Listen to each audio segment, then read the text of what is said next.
आज का हमारा जो चैप्टर है वो टेंस है ना। तो टेंस हम लोग को पढ़ना है ग्रामर में।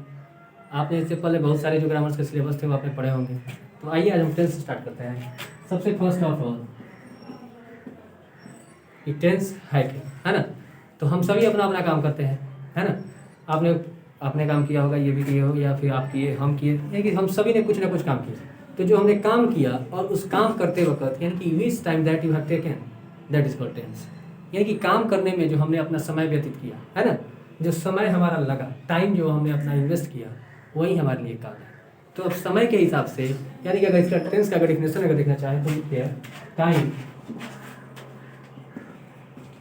इसको अगर शॉर्ट करके बोलना चाहे तो बोल सकते हैं कि टाइम इज कॉल्ड टेंस होता है। यानी कि इन द वर्क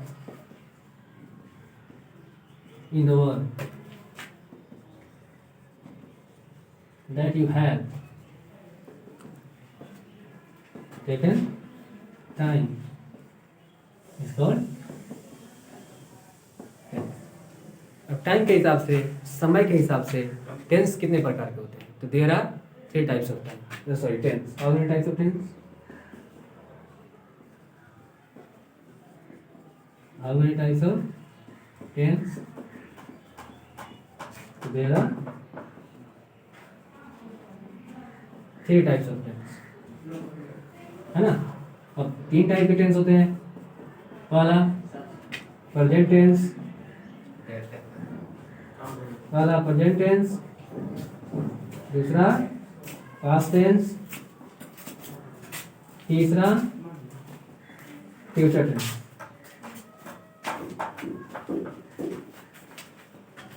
तो प्रेजेंट टेंस कहने का क्या मतलब है कि प्रेजेंट टेंस यानी कि वर्तमान काल, जो काम हम अपने वर्तमान समय में करते हैं, यानी कि अभी, नाउ, अभी जो हम काम कर रहे हैं या फिर अभी जो हमने वर्तमान काल में जो काम किया वो क्या है?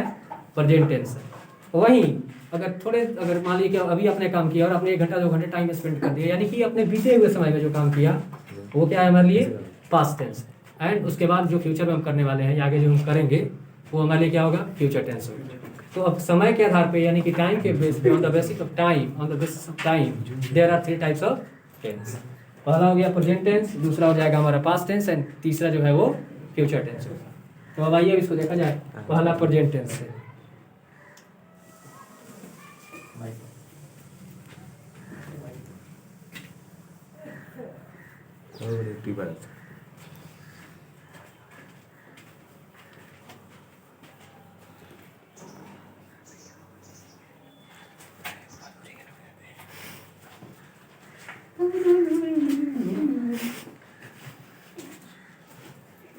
तो पहला क्या है इसका? प्रेजेंट टेंस यानी वर्तमान काल, जो काम आपने अभी किया, यानी कि प्रेजेंट टाइम में जो हमने काम किया वो हमारे लिए क्या है? प्रेजेंट टेंस है। तो अब कह रहा है कि प्रेजेंट टेंस, तो which work is done in present time is called present tense। तो which work is done in present time, that is called present tense। यानी कि जो काम हमने अभी वर्तमान समय में किया, अभी किया, वो क्या है? present tense है। अब present tense भी 4 टाइप्स होते हैं। there are 4 types of present tense। पहला present indefinite, दूसरा प्रेजेंट कंटिन्यूअस,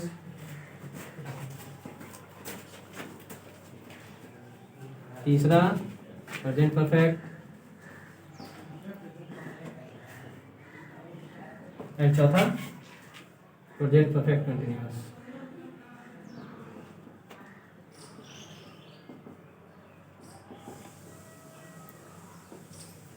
अब हमारे प्रेजेंट टेंस भी 4 टाइप्स हो जाता है। तो पहला प्रेजेंट इंडेफिनिट टेंस। तो प्रेजेंट इंडेफिनिट क्या है कि अगर मान लीजिए हिंदी में आपको सेंटेंस दिया, हिंदी में अगर कोई वाक्य दिया, है ना, और उससे बोले कि उसका अब आप ट्रांसलेशन बनाइए, है ना। तो अगर आपको ट्रांसलेशन बनाना होगा तो सबसे पहले हम हिंदी सेंटेंस को देखेंगे कि वो कौन से वो टेंस में है ना। तो टेंस पहचानने का तरीका अगर आप हिंदी में देखें तो हिंदी में अगर पहला प्रेजेंट इंडेफिनिट यहाँ पे देखिए आप,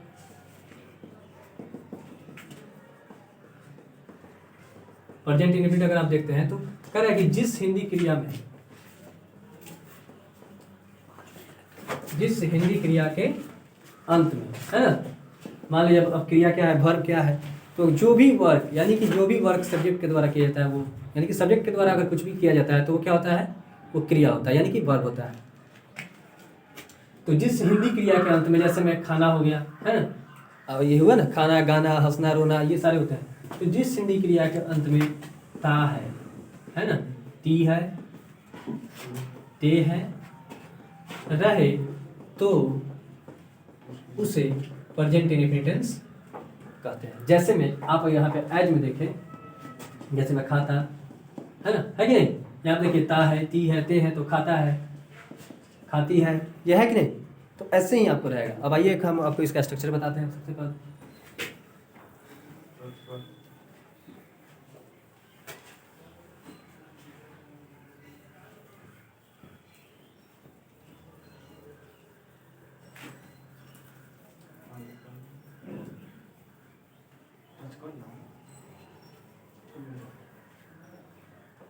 है ना, तो इसका स्ट्रक्चर में आइए। सबसे पहले इसका स्ट्रक्चर अफर्मेटिव। अफर्मेटिव का हिंदी क्या होता है, सकारात्मक, है ना। अब सकारात्मक इसका हिंदी, तो सकारात्मक कौन सा, यानी कि अफर्मेटिव सेंटेंस क्या है, तो जिस सेंटेंस में क्वेश्चन मार्क ना हो, निगेटिव उसमें मार्क ना हो, निगेटिव मार्क मीन्स उसमें नहीं वही नहीं लगा हो, है ना। तो जिस सेंटेंस में अगर क्वेश्चन मार्क नहीं होगा, निगेटिव मार्किंग उसमें नहीं लगा होगा, तो वो सारे क्या होंगे, ये हमारे अफर्मेटिव सेंटेंस होंगे। तो अफर्मेटिव में उसका फॉर्मूला क्या होता है, S+V1 या V5 एंड O+C। तो अब आपका क्वेश्चन होना चाहिए कि सर हम V1 का यूज कहाँ करेंगे और V5 का यूज हम कहाँ करेंगे, है ना। तो V1 का यूज कब होगा, तो I, V, U and D, इनके साथ V1 का यूज करेंगे, and V, C, E and name के साथ V5 का यूज करेंगे, है ना। अब उसका नेगेटिव क्या होता है, S+do या does plus not plus B+O+C। अब यहाँ पे O जो है वो अदर वर्ड है ना, या फिर आप इसको ऑब्जेक्ट कह सकते हैं। यानी कि ऑब्जेक्ट क्या है, सब्जेक्ट मान लीजिए कोई भी वर्क किया और अब उसका सीधा इम्पैक्ट जिस चीज़ पे पड़ता है, उसका सीधा असर जिस चीज़ पे पड़ता है, वो क्या होता है, कर्म होता है, ऑब्जेक्ट होता है। जैसे में अगर हम कहें कि आपने कलम से लिखा, तो इसमें आपने जो होगा वो सब्जेक्ट होगा, लिखना जो होगा वो क्या होगा, वर्ब होगा, एंड आपने किस चीज़ से लिखा, कलम से लिखा, तो कलम जो होगी वो हमारे लिए क्या होगी, ऑब्जेक्ट होगी, है ना। तो इसका नेगेटिव में सब्जेक्ट हो गया, डू या डज हो गया, उसके बाद नॉट हो गया, प्लस वर्ब, उसके बाद ऑब्जेक्ट, देन कंप्लीमेंट। अब इसमें क्या हो जाता है कि अब आता है इंटेरोगेटिव, है ना। इंटेरोगेटिव क्या है, तो इंटेरोगेटिव मतलब होता है कि प्रश्नवाचक। प्रश्नवाचक सेंटेंस क्या है, क्वेश्चन वाला, है ना। तो ये भी 2 टाइप्स में हो जाता है, एक हो जाता है WH क्वेश्चन एंड दूसरा हो जाता है यस नो क्वेश्चन। अब WH क्वेश्चन क्या है एंड यस नो क्वेश्चन क्या है, तो WH क्वेश्चन का मतलब ये है कि अगर मान लीजिए कोई आपसे कोई क्वेश्चन करे, कोई आपसे सवाल करे, तो उसका आंसर आप शब्दों में दें, इन वर्ड्स। अब ऐसा नहीं कि हम आपसे कोई क्वेश्चन पूछे, यानी कि अगर हम आपसे पूछे कि आपने क्या खाया है, तो उसमें खाने का नाम रखिएगा ना, कि सर दाल चावल खाए, रोटी खाए, जो भी खाए, है ना, तो उसमें आपने कहीं ना कहीं नाम रखा। तो WH में क्या होता है कि आपको उसमें एक्सप्लेन करना पड़ता है कि आपने किया क्या, एग्जैक्टली आपने किया क्या। लेकिन अगर आपसे यस नो में अगर हम कुछ क्वेश्चन पूछते हैं, अगर यस नो में अगर हम आपसे पूछे, तो फिर अगर हम पूछते हैं कि क्या आपने खेला है, तो आप इसको हाँ या ना में आंसर दे सकते हैं कि सर हाँ हम खेले हैं। या फिर हम अगर आपसे पूछे कि क्या आप घर से खा के आए हैं, तो आप कह सकते हैं हाँ हम खाए हैं। या फिर अगर आप नहीं खा के आए हो, तो आप कहिएगा कि सर हम नहीं खाए। यानी कि अगर जिसका आंसर आप हाँ या ना में दें, वो हमारे लिए क्या होगा, यस नो होगा। और अगर जिस क्वेश्चन का आंसर अगर आपको शब्दों में देना पड़े, उसको एक्सप्लेन करके देना पड़े, तो वो हमारे लिए क्या हो जाता है, WH क्वेश्चन हो जाता है। अब आइए WH का फॉर्मूला देखिए, WH and plus do dash plus S and plus V plus O plus C। अब यहाँ पे देखिए, अब यहाँ पे V1 या V5 नहीं आया, है ना। अब यहाँ पे क्या है कि यहाँ पे ओनली हम V1 का यूज किए हैं, ठीक है ना। तो अब यहाँ पे V1 का यूज क्यों किए, क्योंकि यहीं पे देखिए यहाँ पे V1 एंड यहाँ पे V5 हो गया। तो एक सेंटेंस में एक ही बार ना कोई आप यूज कीजिएगा V1 या V5 का, या फिर बार बार आप करेंगे। तो यहाँ पे देखिए डू जो है वो V1 है एंड डज जो है वो V5 है, इसीलिए हम यहाँ पे ओनली V1 लिखे, ना कि V5 लिखे, है ना। तो अब यहाँ पे समझ में आ गया कि V1 क्यों लिखे। उसी तरह है, अगर आप यस नो क्वेश्चन में आते हैं तो यहाँ पे WH हटा दिया जाता है। WH का मतलब क्या, वाट, वेन, वेयर, हाउ, ये सारे होते हैं, उसी में आते हैं, है ना।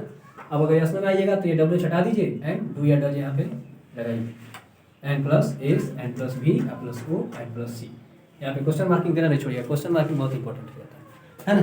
तो यहाँ पे यस नो क्वेश्चन में आप देखें तो डू या does plus S plus verb plus object plus complement. अब आइए इसका एक एग्जाम्पल बना के देख लिया जाए कि एग्जाम्पल क्या कह रहा है ये।